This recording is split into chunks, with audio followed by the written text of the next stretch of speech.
Bem, primeira semana e, como todo início de curso, temos que fazer aí uma introdução ao assunto. E o assunto são processos e processos administrativos. Como eu falei na apresentação da disciplina, nós vamos falar mais sobre o conceito de gestão de processos e processos de negócio ao longo desse curso e vamos começar falando sobre um pouco de história. A história dos processos, se a gente for pensar bem, os processos sempre existiram.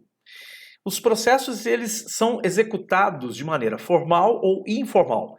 Em quase tudo que nós fazemos, nós podemos enxergar processos. O que acontece é que durante muito tempo não se foi dada essa visão formal, ou seja, não se tratou de maneira sistemática a questão dos processos e os processos eles eram simplesmente funcionavam meio que por pode-se dizer funcionavam por naturalmente, sem ninguém fazer uma gestão deles, né? E nem eram percebidos como processos.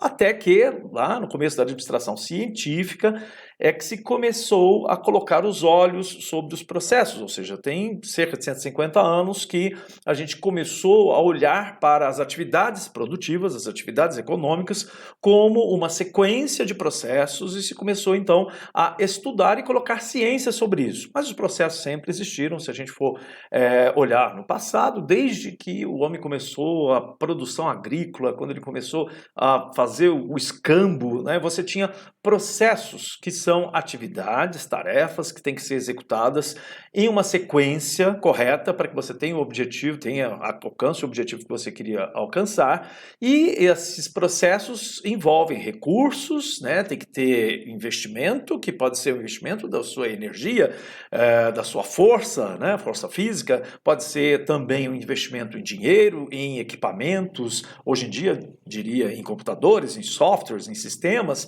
mas no passado em maquinário, em espaço, em locação de recursos. Então, os processos eles usam recursos, eles têm uma ordem para que eles aconteçam, eles sempre teve, né?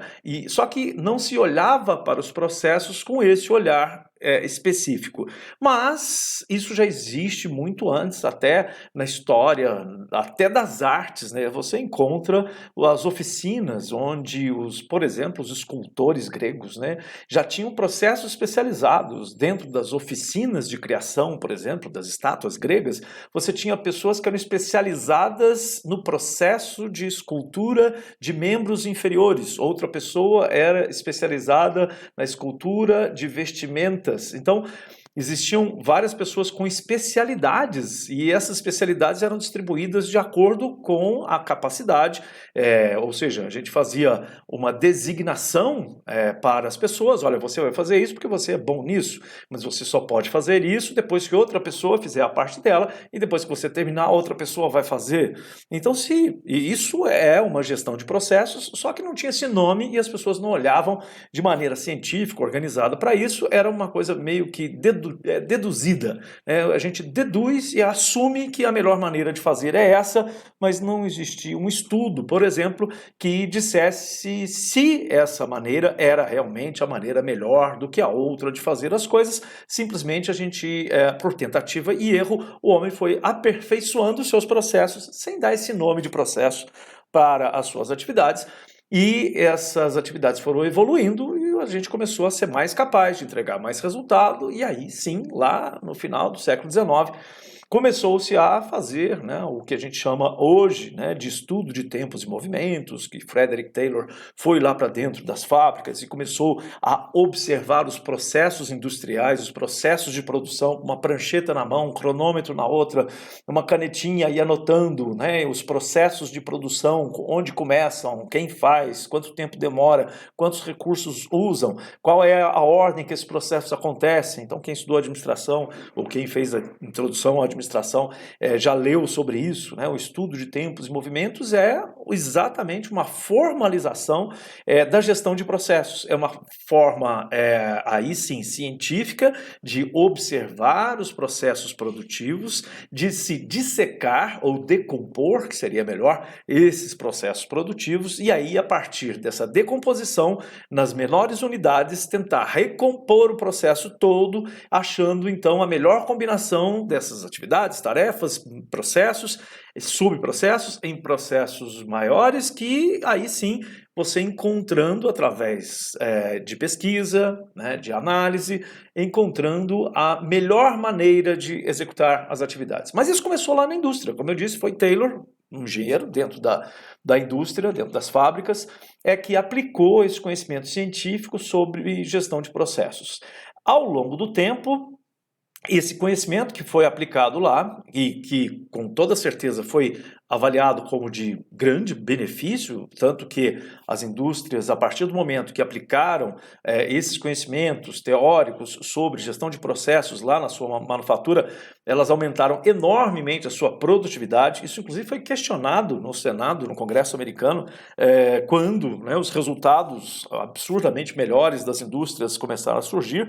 Foi questionado, inclusive, por deputados, por congressistas, né, que questionaram por que os proprietários das indústrias conseguiram decuplicar a sua produtividade e que os operários não tinham tido o mesmo aumento na sua remuneração, ou seja, a melhoria ela trouxe muito mais benefícios para a burguesia industrial do que para o operário, né? E isso foi questionado, inclusive, né, o Taylor teve que se defender exatamente dessa mudança, né, proposta, promovida por ele, mas ao longo do tempo, todo esse conhecimento sobre gestão de processos industriais foi adaptado para os processos administrativos, ou seja, saiu da planta fabril e foi para dentro dos escritórios. Até então, os escritórios não tinham essa preocupação, né, apesar de toda a complexidade. Você imagina um escritório onde você faz a gestão administrativa, financeira,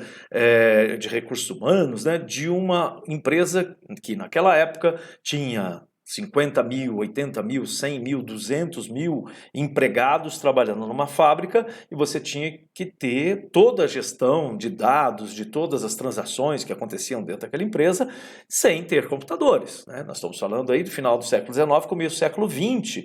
E no começo do século XX nós tínhamos já fábricas com 100 mil, 150 mil, 200 mil operários em uma fábrica só. Funcionando em turnos, né, como as fábricas da Ford, quando implantou um processo chamado, né, de linha de montagem, que é um processo de produção que vai ao extremo da gestão de processos, em que você tem um encadeamento, em que os produtos não ficam parados, mas eles atravessam a fábrica numa linha que pode ser suspensa ou pode ser sobre trilhos, em que a produção acontece com pontos, né, de trabalho fixos e o produto passando por todo o processo produtivo. Então, isso trouxe muitos benefícios e isso é usado hoje. Inclusive, esse conhecimento da linha de montagem foi transferido para a área de serviços e hoje a gente vê claramente esses conhecimentos quando você vai, por exemplo, num serviço de saúde e você vai, por exemplo, fazer uma coleta de doação de sangue, né?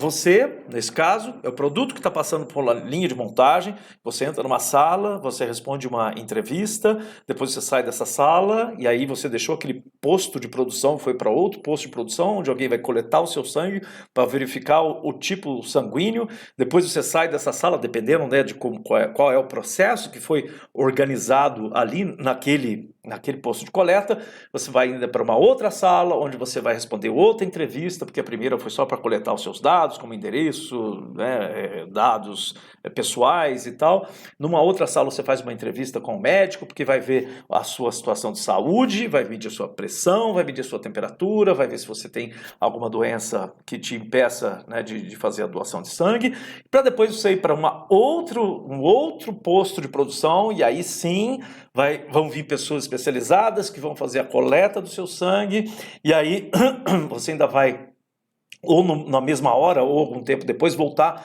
para recolher lá uma carteirinha de que você é doador e qual é o seu tipo sanguíneo. E, desculpa, e o processo, logicamente, não termina ali, aquele sangue que foi coletado naquela bolsa, ele vai para a refrigeração, posteriormente ele vai para análises, né, análises mais profundas, para depois ser disponibilizado, distribuído, né, usando toda a logística de distribuição de bolsas de sangue para vários outros postos onde vão ser utilizados, hospitais, postos de saúde e outros bancos de sangue, e isso é um processo que, se não for bem gerido, pode ser um desastre. né? E muitas vezes é um desastre, né? Porque não foram processos que não foram planejados pensando na qualidade, pensando na satisfação do cliente, porque o doador de sangue, na verdade, é um cliente do processo doador de sangue. Apesar dele ser um fornecedor de sangue, ele é um cliente. Então você encontra, por exemplo, vários problemas, como dificuldades. Alguns locais as pessoas colocam horários muito restritivos. Você pode doar sangue? Posso. Então você tem que estar aqui na segunda-feira, das 7 até as 9 horas da manhã para pegar uma senha, ou ligar antes para conseguir uma senha, e no horário, no outro dia não tem doação. Ou seja, eu estou indo lá, o banco de coleta precisa de mim como cliente dele, né? E ele, ao invés de criar facilidade, ele cria obstáculos restritivos, né? Então, o processo ele tem que ser pensado em todos os seus pontos de vista, o ponto de vista de quem presta o serviço, de quem oferece e realiza o processo, como quem é cliente ou quem vai buscar valor naquele processo. Então, eu dei esse exemplo rapidamente, né, da coleta de sangue, porque isso é uma inspiração que a área de serviço de saúde ela foi buscar lá nas fábricas do Henry Ford, que colocou a linha de produção, que mostrou que ele conseguia produzir 10 vezes mais automóveis com a mesma fábrica, o mesmo custo. Isso foi trazido para os serviços, para a área de administrativa, para a área de prestação de serviços, para as empresas privadas e públicas, e hoje, em grande parte das organizações em que você vai encontrar esse modelo de pensamento onde os processos são planejados para entregar maior resultado usando menos recursos e, como foi provado pela própria indústria, pelo próprio Henry Ford junto com o Frederick Taylor, é possível melhorar os resultados, entregar mais valor e ser mais produtivo se você aplica uma boa gestão de processos, inclusive uma mudança radical, que foi a mudança da linha de montagem, foi uma quebra de paradigma. Até então, e aí por isso eu disse na apresentação da disciplina, nós vamos falar sobre, desde o início, essas definições, introdução, conceitos de processo, nós vamos evoluir até na última semana, que nós vamos falar na transformação de processo, e aí sim nas oportunidades de inovação, e essa foi uma enorme inovação em processos, naquele momento, lá em 1910, 1920, quando Henry Ford assumiu o risco de pegar todo um modelo de produção de automóveis, com uma fábrica com 80 mil, com 100 mil operários, e mudar a forma de produzir automóveis, que era um bem, ainda é um bem de alta complexidade, né, para se produzir, naquela época também era, e ele correu o risco de mudar tudo podendo dar errado, né? Mas ele quebrou o paradigma. Por quê? Qual era o paradigma anterior na produção de automóveis? Era a produção em docas, né? O que é uma doca? Que é usado até hoje esse termo, né? Dos navios, eles são construídos nas docas. Existe um local fixo onde o navio é construído do início até o fim. Porque seria inviável colocar um navio numa linha de montagem, né? Um transatlântico numa linha de montagem em cima de trilhos, onde ele vai passando pelos postos de produção. Então o navio é produzido numa doca. Os automóveis também eram produzidos assim. Os aviões grandes ainda são produzidos assim. Alguns aviões pequenos hoje já são produzidos em linha de montagem, porque se trouxe para a indústria de aviação os mesmos conceitos que trouxeram alta produtividade nos processos lá da indústria automobilística. Mas os automóveis também eram construídos em docas, só que não era uma doca molhada, era uma doca seca, onde você tinha na fábrica 2 cavaletes, sobre esses 2 cavaletes colocava o chassi do automóvel, os 2 eixos, o motor, depois o acabamento, né, os bancos, a fiação, a parte mecânica, a suspensão, as rodas, depois vinham a lataria sobre aquele carro, e o carro não saía do lugar, ele nascia e ficava pronto, né, ele era gestado sobre 2 cavaletes num espaço específico, onde os operários vinham até o automóvel, faziam o seu trabalho, a sua atividade, que era, né, cada um com a sua especialidade, e depois, com o automóvel pronto, ele saía sendo dirigido daquela doca para o estoque, para ser entregue para o consumidor. A mudança de paradigma proposta, né, pela linha de montagem foi muito grande e podia dar errado, porque nunca tinha sido testada num sistema de produção tão complexo. Já tinha sido testada e aplicada a linha de produção, a linha de montagem, né, ou também chamada de assembly line, que é o nome em inglês, né, que o Ford e Taylor deram na época, ela já tinha sido testada em fábrica de alfinete, em fábrica de espingarda, em coisas muito mais simples e, lógico, tendo bons resultados. Mas para um automóvel, que era um bem que incluía uma diversidade enorme de peças, né, milhares de itens diferentes, talvez não milhares, centenas naquela época, depois é que o automóvel foi ficando mais complexo, né, mas centenas de peças de fornecedores diferentes e tal, aquilo era um grande risco. Mas essa mudança de paradigma mostrou ser muito eficiente e foi copiada por diversos setores. Eu, por exemplo, vou dar o meu depoimento, né, como paciente de uma cirurgia de miopia, né, eu fiz uma cirurgia por laser, método LASIK, e é exatamente uma linha de montagem. Quem já passou, se você já passou, você sabe disso, né? Eu fiz há muitos anos, há mais de 20 anos atrás. E o que acontece? O cirurgião é um cirurgião só na clínica que eu fiz e ele opera 30 pessoas em um dia.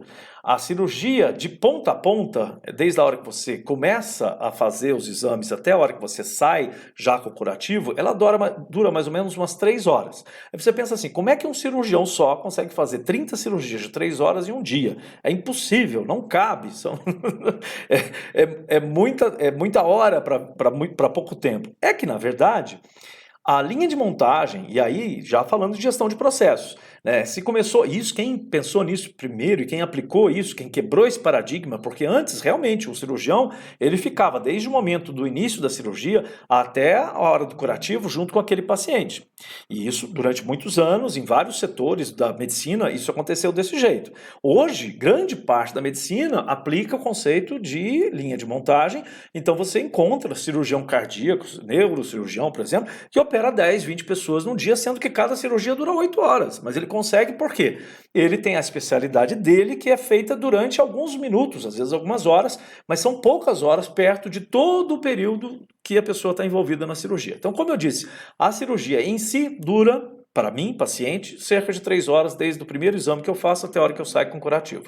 Então, entram 30 pessoas às 8 horas da manhã na clínica. Todas, não tem horário diferente. Todas entram às 8 horas da manhã e elas entram para uma sala de espera, onde todas ficam sentadinhas e é chamada a primeira pessoa que vai fazer o primeiro exame. Depois, essa pessoa passa para uma outra sala, onde vai fazer uma limpeza dos olhos. E aí outra pessoa já entra naquela primeira sala para fazer o exame.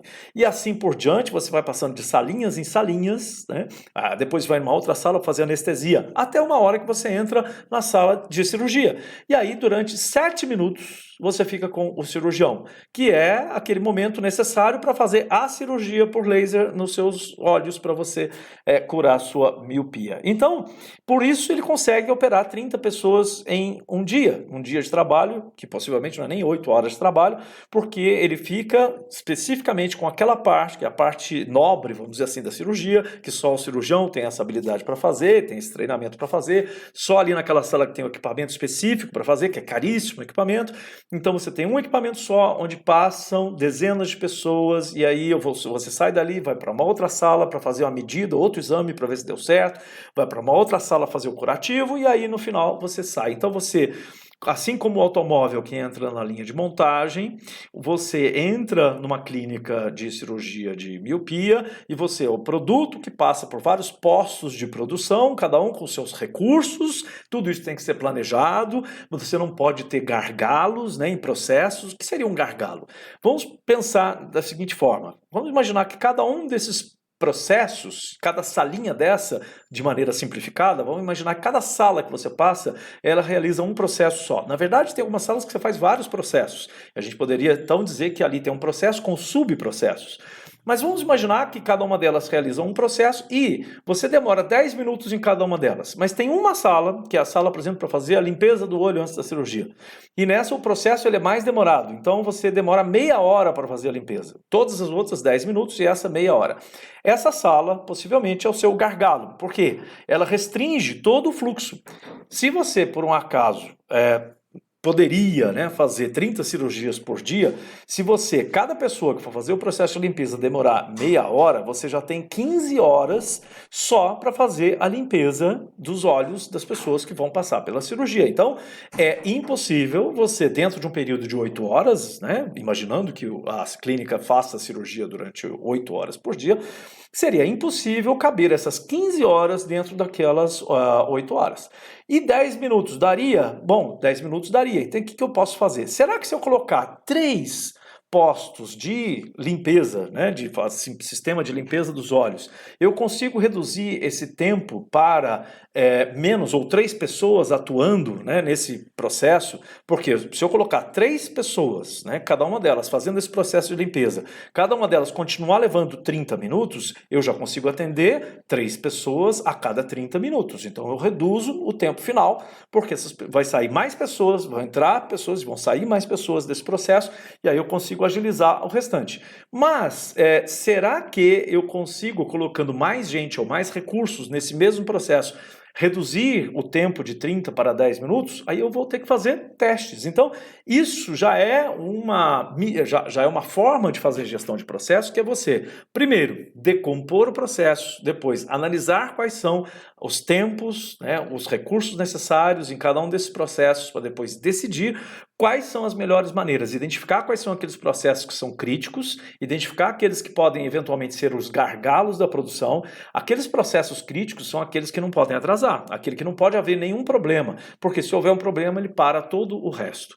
Então, identificar os processos críticos é importantíssimo, identificar os gargalos para fazer uma boa gestão. Então, e aí tudo isso, toda essa história, né, que eu estou contando para você, que é a história da evolução dos processos que começou lá na indústria no final do século XIX, durante o século XX, todos esses conhecimentos de gestão de processo foi adaptado para a área de serviços e mais recentemente, dos anos 80 para cá, anos 80 do século passado, foi adaptado para todas as áreas da empresa. Os processos passaram a ser uma preocupação geral, né, de gestão de processos, e aí o que eu disse também na apresentação, que nós vamos falar mais adiante sobre a gestão por processos, que é uma visão mais radical da gestão de processos, mas várias organizações começaram a se comprometer com uma boa gestão de processos. E aí, o que é processo? É tudo. Se você pensar bem, todas as atividades, todas as ações sociais, ações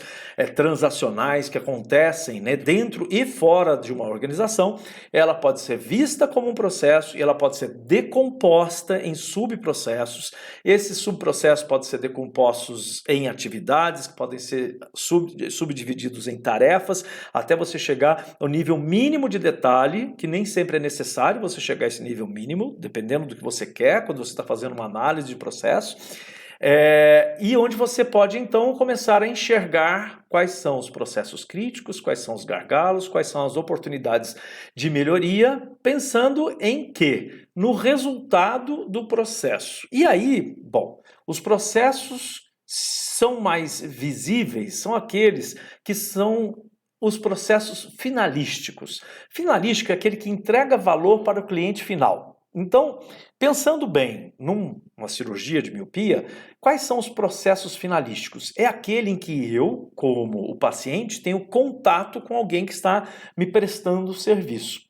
Então, esses processos finalísticos eu enxergo, eu vou ver esses processos, eu vou ter contato com eles durante aquele período em que eu estou lá fazendo a cirurgia. Então, todas as vezes, na hora que eu fui fazer um exame, fazer a limpeza do olho, a cirurgia em si, a hora de fazer o curativo, a recepção, o agendamento, tudo isso são processos finalísticos, porque eu enxergo como paciente, como cliente do processo, eu enxergo esse processo acontecendo e eu consigo avaliar muito bem a qualidade dele.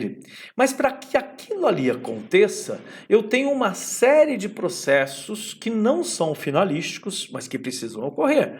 Por exemplo, antes de eu fazer essa cirurgia, com certeza tem uma série de insumos, né? Por exemplo, de gaze, de curativos, tem um óculos que eles colocam você colado no seu rosto, né? Com o esparadrapo, você tem que dormir a primeira noite com aquele óculos, que ele é ventilado do lado, mas ele é lacrado. Então aquilo ali você recebe lá quando você faz a cirurgia, e todos os medicamentos, anestesia, tudo isso tem que estar lá na quantidade disponível. Então, existe todo um processo, ou vários processos de compras, de estocagem, de logística, para que os insumos estejam lá naquele momento que eu vou passar pela cirurgia. Esses processos, eles não são finalísticos. Eu não tenho contato direto com eles, mas eles têm que acontecer. Então, são chamados processos de apoio. Eu, por exemplo, quando fui fazer lá o meu pagamento da cirurgia, eu tem toda uma gestão financeira que fez lá para mim o cálculo, eu fiz parcelado, então eles fizeram o cálculo, fizeram a cobrança, eu fiz o pagamento, eles fizeram a avaliação, se eu tinha pago ou não pago, para conferir, para não fazer a cirurgia sem ter feito o pagamento. Então, aquilo tudo, existe uma gestão financeira de processos financeiros, de recebimento, de caixa, que aconteceram para que eu conseguisse fazer a minha cirurgia. E esses processos são extremamente importantes, mas não são finalísticos, eles são processos de apoio. Assim, da mesma forma, essa clínica é uma clínica que já deve ter crescido, tem mais de 22 anos, eu não sei, mas existem processos, por exemplo, que acontecem nessa clínica que vão passar por planejamento. Um planejamento, por exemplo, para o próximo ano. Quais vão ser as mudanças que nós temos que fazer se nós quisermos crescer, por exemplo, 30% em número de pacientes, ou em faturamento, ou em lucro, ou em tudo junto? O que eu tenho que fazer? Eu tenho que contratar mais gente? Eu tenho que ampliar o meu prédio? Eu tenho que comprar mais equipamento? E aí eu vou fazer um planejamento estratégico, né? Um planejamento para o próximo ano, que pode ser para os próximos 2, 3, 4, 5 anos, de acordo com o estilo de gestão da organização. E aí isso é um processo que não é nem processo finalístico, porque eu, como paciente, eu não vejo isso.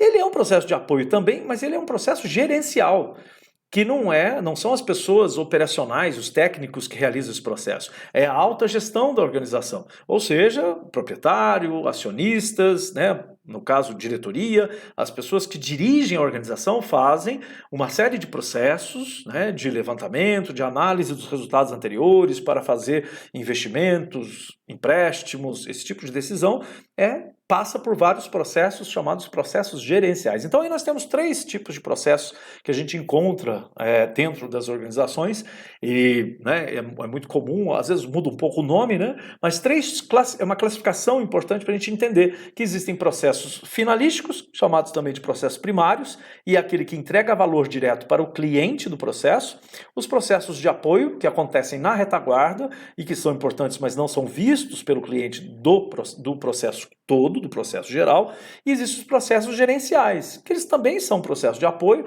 mas eles são gerenciais porque eles envolvem a alta gestão da organização, às vezes não só a alta gestão, mas a gestão de até média para cima, que faz todo esse planejamento de médio e longo prazo da organização. E esse planejamento também é extremamente necessário para você saber quais são os resultados, se você precisa mudar alguma coisa, fazer algum investimento e tal. Mas não são processos finalísticos. Eu, como paciente, eu não vejo isso acontecer. Então, estou dando todos esses exemplos relativos a essa clínica, mas isso a gente pode extrapolar para uma escola, para uma prefeitura, para qualquer prestação de serviço, para um restaurante, para uma oficina mecânica, para um salão de cabeleireiro, né? Todas essas prestações de serviço, você analisando, você vai encontrar processos finalísticos, processos de apoio, processos gerenciais. E fazer a gestão de processo é você entender esses tipos, né, de processos. Também começando a entender já a diferença entre processo de manufatura e processo de serviços, né? O que são, lógico, entender os processos de manufatura é mais fácil, porque normalmente eles são processos mais visíveis, mais concretos. Quando você vê, por exemplo, os insumos, né, matéria-prima entrando numa processo de produção, passando pelas transformações todas, que é maquinário, né, manipulação, manufatura mesmo, montagem, pintura, depois retirar a rebarba, fazer acabamento, tudo isso é muito visível. Então é fácil você olhar uma produção numa fábrica e falar assim, identificar os processos, porque alguém já pensou, planejou, colocou aqueles processos para acontecer, você chega lá e fala assim, olha só, tem esse processo, depois acontece esse, depois acontece aquele outro, esse processo tem que ter uma ordem, e se um deles falhar, eu vou atrapalhar toda a minha previsão, né, o lead time entre a hora que é feito o pedido da produção até a hora que é entregue o produto. Então, eu consigo ver isso mais claramente. Os processos de serviço nem sempre são tão claros, porque eles não são concretos, não são visíveis, né? Muitas vezes, e também, por esse mesmo motivo, são menos suscetíveis à avaliação de qualidade. Enquanto um processo de manufatura, facilmente você verifica se o processo está bom ou não pelo resultado final, né? Você olha lá para um produto que foi produzido, né, numa linha de montagem e você vê se lá no final, tem a tela do meu celular, acabou de sair, foi produzido e saiu trincada a tela do meu smartphone. Então eu tenho um processo falho na produção e é fácil identificar. Ou se eu ligo o celular, ele não liga, né? Ele não ligou, pronto, tem um processo, tem alguma coisa no processo processo de produção saiu errado. O meu, inclusive, saiu da linha de produção todo embaçado. Olha que vergonha, tem que passar uma flanela aqui. Eu tenho que fazer essa mudança, e aí é muito mais simples de eu encontrar onde eu tenho que fazer a mudança, porque é concreto, é visível. Já nos serviços nem tanto, porque muitas vezes se você não fizer medidas, né, e como é que a gente mede, por exemplo, a qualidade de serviço? Na maioria das vezes é através de uma pesquisa de satisfação, mas nem sempre as pessoas respondem às pesquisas de satisfação, e muitas vezes não são sinceras nas respostas na pesquisa de satisfação, e às vezes você não tem número suficiente, uma amostra o suficiente, então os serviços são muito mais complexos. A gente você já deve ter, né, passado, né, por essa discussão ou falado sobre isso ao longo de outras disciplinas. As características dos serviços são características muito diferentes. Você não consegue estocar serviço, né? Você tem muito mais visibilidade no serviço, visibilidade no sentido de, na maioria das vezes, tá? Hoje em dia nós estamos falando de serviços digitais, então essa visibilidade entre pessoas ela diminui, mas existe uma visibilidade que é o grau de contato, né, da pessoa com quem presta o serviço, que pode, hoje em dia, muitas vezes é feito por um sistema, né, por um software. Você vai retirar dinheiro num caixa eletrônico, por exemplo, você tem um baixo grau de visibilidade com o funcionário do banco, mas tem um alto grau de visibilidade com o equipamento do banco, que pode também gerar uma insatisfação muito grande se você for lá para tirar o dinheiro e não conseguir tirar o dinheiro. Então é uma prestação de serviço que pode ser prejudicada por um sistema ruim, por uma manutenção ruim, né, ou por um planejamento ruim, e que a pessoa vai ter lá um alto nível de insatisfação. Então, as características, né, dos serviços são diferentes da manufatura, e por isso mesmo, quando a gente fala em gestão de processos de serviço, muitas vezes isso fica um pouco nebuloso, né? Não se consegue enxergar tão bem a questão da qualidade nos processos de serviço quanto nos processos de manufatura. Mas existem algumas características que são essenciais, são importantes, né, em qualquer processo de serviço, e a gente pode analisar, né, essa importância, principalmente fazendo essa categorização. E aí verificar, o volume é importante, né, o volume de prestações de serviço que acontecem, a variedade de serviços, a variabilidade, por exemplo, um serviço que ele é sazonal, que você tem momentos que vai ter um pico de demanda, depois vai haver uma queda, por exemplo, matrícula de alunos no ensino, na escola, né? Você vai ter um período de pico para a prestação do serviço de matrícula, mas não é o ano todo, então você tem que planejar para aquela variação de demanda, um alto volume, né? E aí tem um alto grau, dependendo, né, nesse caso, um alto grau de visibilidade, que é as pessoas terem que ir pessoalmente, pegar uma fila, pegar uma senha para fazer a matrícula de uma criança numa escola. Se eu conseguir, por exemplo, fazer isso de maneira automatizada, através de um processo digital, envio de documentos digitalizados, eu posso atender um volume maior, mesmo estando no momento de pico, ou seja, aquele momento que a variação da demanda ela dá um alto salto, porque eu reduzo o grau de visibilidade, eu exijo menos gente tratando do processo, porque eu vou colocar mais sistemas para tratar do processo. Mas aí eu tenho que tomar cuidado também, porque os sistemas também têm limites de oferta, de capacidade de oferta. Recentemente tivemos aí um problema do Banco Central que ofereceu um sistema para as pessoas descobrirem se elas tinham dinheiro guardado ou esquecido em contas antigas, né? E no momento que eles anunciaram isso também, né, podiam ter falado quietinho para uma pessoa contar para outra, né, na base da fofoca, não, eles botaram lá nos maiores jornais do Brasil: consulte o seu saldo esquecido, né? No momento de crise, todo mundo precisando de dinheiro, travou tudo, né? Ficou aí um enorme problema, e eles tiveram que adiar em um mês, né? Criar um novo sistema e adiar em um mês a abertura do sistema para as pessoas fazerem as suas consultas, e depois de você um mês fazer a consulta, você vai demorar mais um mês para ter acesso a descobrir o saldo, consulta só para marcar a data que você vai saber o saldo, para depois marcar a data que você vai receber o dinheiro de volta, caso seja, né, seja possível receber. Então, só para ver, que o planejamento dos processos ele tem que considerar tudo isso: o volume, a quantidade, uma previsão, né, de demanda, a variação de demanda, os picos, o alto grau de visibilidade. Imagine se todo mundo recorresse a uma agência bancária, né, falasse assim: gente, corre lá na Caixa Econômica Federal, porque lá vão devolver o dinheiro de todo mundo. Absurdo, nenhum sistema, né, bancário conseguiria atender essa demanda, né, imediata, né? Então, a gente precisa é entender todas essas características dos processos de serviço para poder fazer uma boa gestão desses processos, né? E aí, entender esses processos é olhar para a teoria de processo, que é o que a gente está falando aqui agora, e olhar para os processos que existem ao seu redor, dentro da sua organização, no seu setor, e olhar se os processos eles estão, a princípio, eles estão funcionando bem, né? Se eles estão entregando o resultado, e aí o resultado é você pensar no processo isoladamente. Esse processo aqui, que tem início, tem uma transformação que acontece aqui dentro desse processo e tem um fim, né? O início, ele começa com o quê? Normalmente os processos, eles iniciam com algum insumo, alguma coisa veio, né? Um processo de serviço, por exemplo, eu comentei agora há pouco, coleta de sangue. Né? Quando eu chego lá, o primeiro insumo, né, que chega lá é o meu pedido, né, eu vim aqui para doar sangue. E aí as pessoas me pedem documentos para dizer quem eu sou. Então eu tenho insumos. Ele começa, se eu já começar a falar assim, eu não trouxe minha carteira de identidade, já acabou ali o processo. Né? Aquele processo dali não vai passar para adiante. Né? Porque eu tenho que me identificar. E aí, se a pessoa não trouxe uma identificação, eu posso até tentar criar outros meios, né, de identificação, mas pensando a princípio, ali eu preciso de ter os insumos corretos para conseguir fazer o meu processo, que é o cadastramento, o primeiro passo é o cadastramento da pessoa para ela se candidatar a fazer a doação.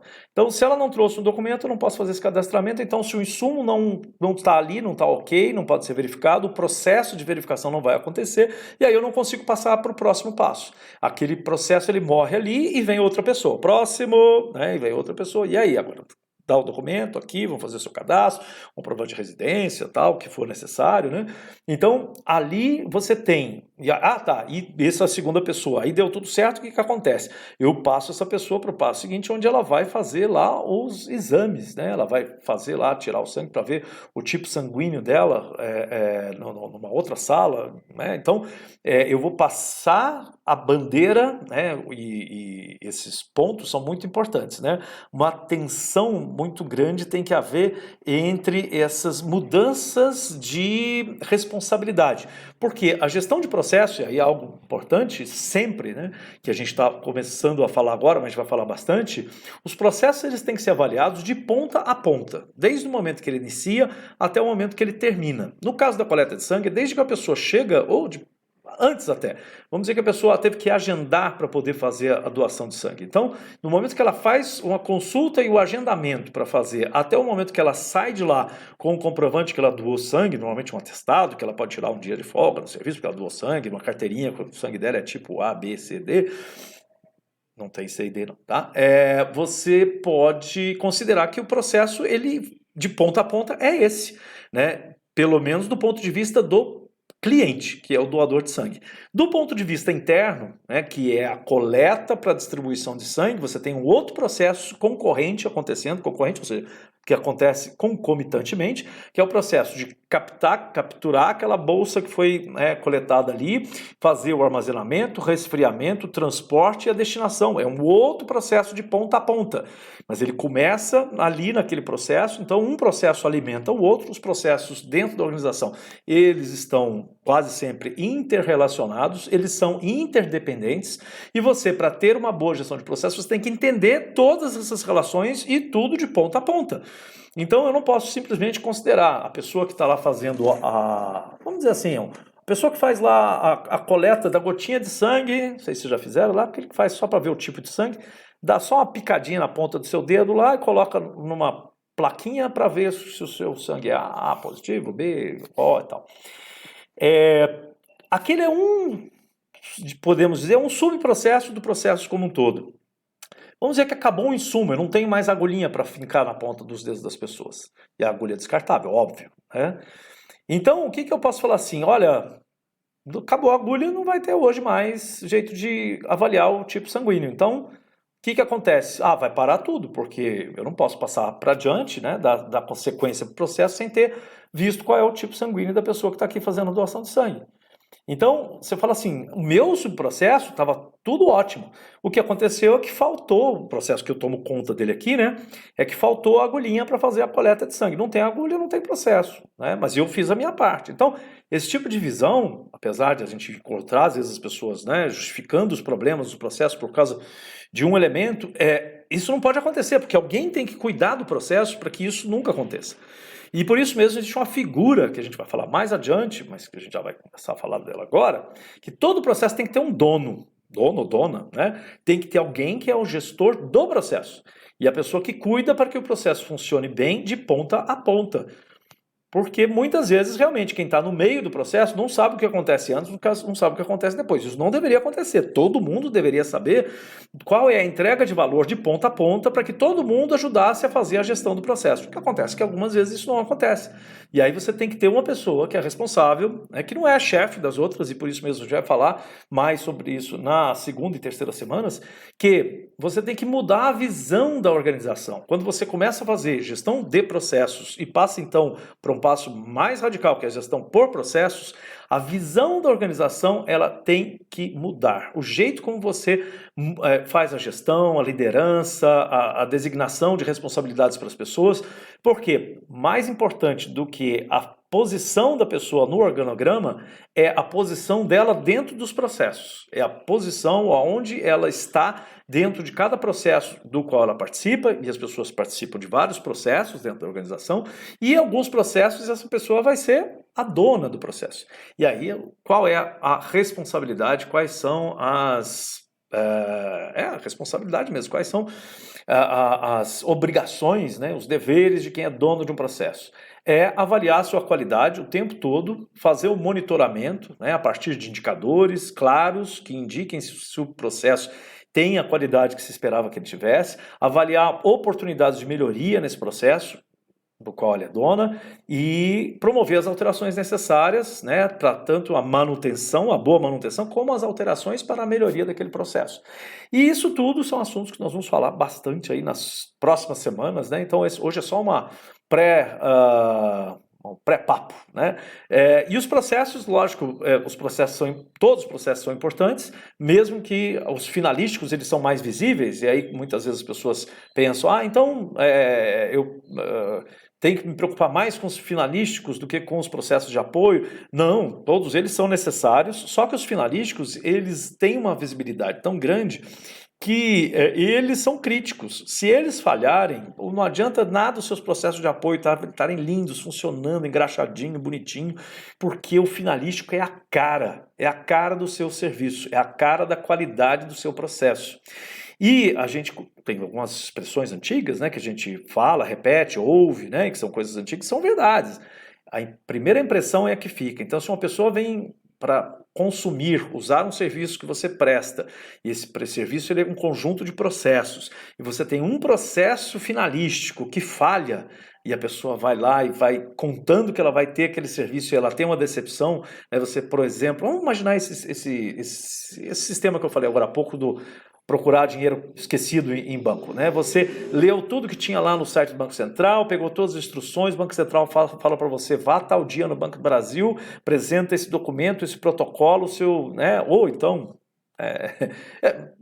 vamos pegar esse exemplo, tá? Ele criou um processo, porque pelo que eu ouvi falar, não vai ser assim, vai ser por Pix, as pessoas não vão ter que ter na agência. Mas vamos dizer que a pessoa tivesse que ir na agência. E aí você se prepara todo bonitinho naquele dia tal, olha, confere no protocolo, dia tal, hora tal, agência tal, endereço tal, você vai lá, penteia o cabelo, passa perfume, né? Chega às 9h15 na porta do banco esperando abrir às 10 horas, aí você chega lá e fala assim, nosso sistema está fora do ar, e pelo jeito não vai voltar hoje não. Você vai ter que voltar amanhã para poder vir buscar. E aí você não sabe nada ainda, nem quanto você vai receber, não sabe nem, não tem nenhum, só sabe que tem dinheiro lá. Isso é uma frustração enorme, né? Essa pessoa vai sair muito contrariada, porque um processo finalístico, que é um processo que a gente chama de a hora da verdade, é a hora que a pessoa tem contato com os processos administrativos, de manufatura, qualquer processo como esse, e aí esses são aqueles momentos que você pode colocar tudo a perder. Você tem todo o planejamento, tem tudo funcionando, mas aquele momento pode botar tudo a perder, porque naquele momento o que a pessoa que é cliente daquele processo, ela enxerga, não é que aquele processo é ruim, ela enxerga aquela instituição como ruim. Ela generaliza aquilo, né? E ela fala, que porcaria. Esse Banco Central é uma porcaria. Ela nem sabe o que é o Banco Central, às vezes. Ela fala, é o Banco do Brasil. Coitado, o Banco do Brasil só ia entregar o dinheiro para ela. Mas a culpa é do Banco do Brasil, porque o sistema do Banco do Brasil estava fora do ar. Ou não, às vezes do Banco Central. Estou aqui imaginando loucuras aqui. Mas isso é só para a gente entender como é importante a gente enxergar, analisar, estudar os processos para estudar essa estrutura A estrutura, ou seja, enxergar onde estão os processos, identificar os processos, classificar os processos para poder fazer uma boa gestão. Esse é o primeiro passo.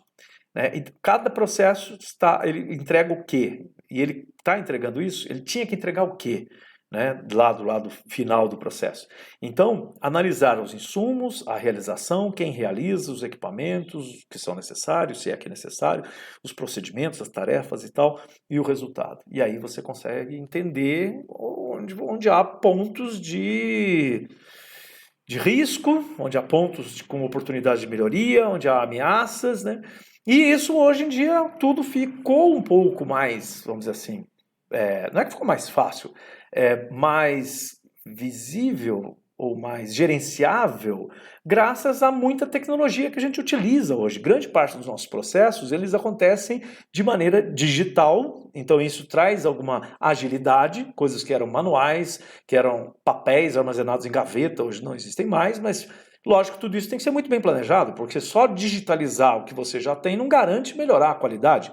Eu até tenho um professor meu lá de 1980 e poucos, de quando eu fiz faculdade de computação, que ele falava: você digitalizar, automatizar um processo que está errado, o que vai garantir para você? Que você vai errar mais rápido, mais vezes e menos tempo. Só isso. Então, antes de digitalizar um processo, tem que corrigir os processos. E muitas vezes não é feito isso. Alguém vai lá e fala: vamos informatizar tudo isso daqui. E aí pega um processo ruim e coloca ele para ser feito pelo computador. Isso é um erro trágico. Né? Porque o que vai acontecer é isso, vai acontecer mais erros em menos tempo e você vai gerar uma catástrofe, porque vai acumulando erros, e depois você fala: mas como isso aconteceu? Como eu cheguei até aqui? Né? Mas a tecnologia ela é uma parceira importante que, bem utilizada, ela pode facilitar e ela pode não só agilizar, atender mais pessoas, realizar mais atividades, mais processos, de maneira mais... Hoje a gente viu isso acontecer durante a pandemia. Né? Quantos processos foram digitalizados que facilitaram a nossa vida, que a gente não precisa mais sair de casa para resolver um monte de coisas. Né? A gente não precisa mais ir até os lugares, porque os processos foram automatizados, a tecnologia auxiliou. Grande parte das coisas que você tinha aqui no cartório, fazer xerox, hoje você escaneia, tira uma foto do documento, manda, tira uma foto do comprovante de residência. Né? As coisas transformaram-se porque enxergou-se uma necessidade. Essa necessidade já existia antes, mas com a pandemia acelerou-se a percepção dessa necessidade de digitalizar os processos e a gente começou a aceitar coisas que a gente não aceitava antes. Né? As empresas, organizações, né, governo, prefeitura, começaram a aceitar documentos digitalizados, aceitar que você não precisa ir até o lugar pessoalmente para assinar nada, que você não precisa colocar coisas no correio para enviar papel para lugar nenhum. Né? Então isso automatizou uma série de processos, resolveu uma série de questões, inclusive de custo, de risco que a gente tinha relacionado aos processos, então melhorou bastante. Do ponto de vista do cliente, isso é ótimo, mas tem que ter uma série de cuidados, né, do ponto de vista da organização, para também não perder o controle, né, e ela tem, por isso mesmo, usar a tecnologia como aliada para fazer essa boa gestão. E outro ponto é que também a partir da informatização, você agiliza o processo de própria gestão do processo, porque os seus indicadores já estão ali disponíveis, a quantidade de processos realizados, a quantidade de processos de retrabalho, né? O retrabalho nunca é bom. Se você teve que fazer um retrabalho, é que da primeira vez deu errado. Então, por que deu o retrabalho? Então, identificar a quantidade de retrabalho para procurar oportunidades de melhoria para não acontecer o retrabalho. O refugo, né? Que é o serviço, energia jogada fora, que você fez uma atividade e depois aquilo não deu em nada. Né? E aí você consegue ter esse feedback a partir do próprio sistema informatizado, né, de processos administrativos, você consegue identificar esses números e fazer uma boa gestão.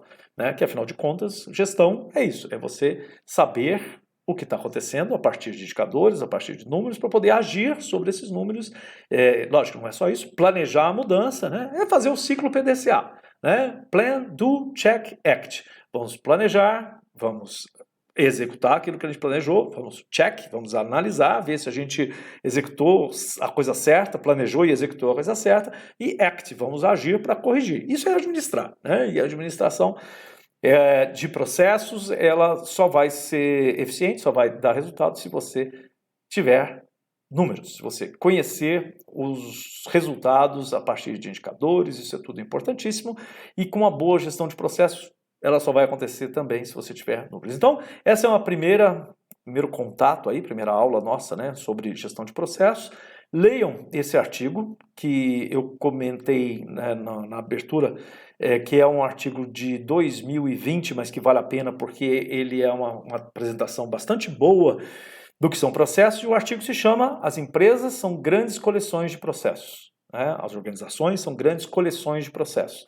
E é um texto básico, né, de apresentação, que fala sobre tudo isso que eu falei aqui, com um pouco, talvez um pouco diferente, algumas informações a mais, outras a menos. Faço a atividade dessa semana, que está proposta aqui no Moodle também, e nós nos vemos na próxima aula, na próxima semana, onde nós vamos falar sobre processo. Que processo? Também um artigo do mesmo autor, desse artigo que vocês vão ler essa semana, que é com uma continuidade desse artigo, falando aí sobre nível de maturidade das organizações, para poder lidar com processos, mas esse é o assunto já da próxima aula. Certo? Nos vemos semana que vem. Até lá.